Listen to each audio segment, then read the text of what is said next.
আসসালামু আলাইকুম, কেমন আছেন সবাই? এটা গত কয়েকদিন আগের ভিডিও। তো মার্কেট ওকে নিয়ে গিয়েছিলাম ছবি তোলার জন্য, কারণ ওর স্কুলের ছবি লাগবে। তো এই জন্য ছবি তুলতে নিয়ে গিয়েছিলাম। তো ছবি তোলার সময় দুষ্টামি করতেছিল, ওর পাপা ওর সাথে দুষ্টামি করতেছিল, আর এই ফটোগ্রাফার যে ভাই ওর সাথে দুষ্টামি করতেছে। তো বলতেছিল যে বাবা একটু বড় বড় করে তাকাও। তো আমরা সবাই ওর সাথে দুষ্টামি করতেছিলাম। তো যাই হোক, ছবি তোলা হয়ে গেছে। এখন এটা খোলা লাগবে। তো ওরে বলতেছি খুলে ফেলো।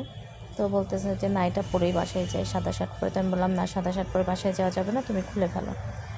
তো যাই হোক, এদিকে এরা স্টাইল করতেছিল, মানে দুইজনে দুই রকম করে ঢং করতেছে। তো আমি বললাম যে এবার অ্যাটলিস্ট জামাটা খুলো, বাসায় যাওয়া লাগবে। তো ওর পাপা এসে ওর মানে শার্টটা, স্কুলের যে শার্ট, ওটা খুলে দিচ্ছে। খুলে তারপর ওর টি শার্টটা পরাই দিবে। তো আমি এবার দুষ্টামি করতেছিলাম যে আমার সামনেই খুলে ফেলো। তো আমার ভিডিও ভালো লাগলে অবশ্যই আমার চ্যানেলটি সাবস্ক্রাইব করে যাবেন সবাই।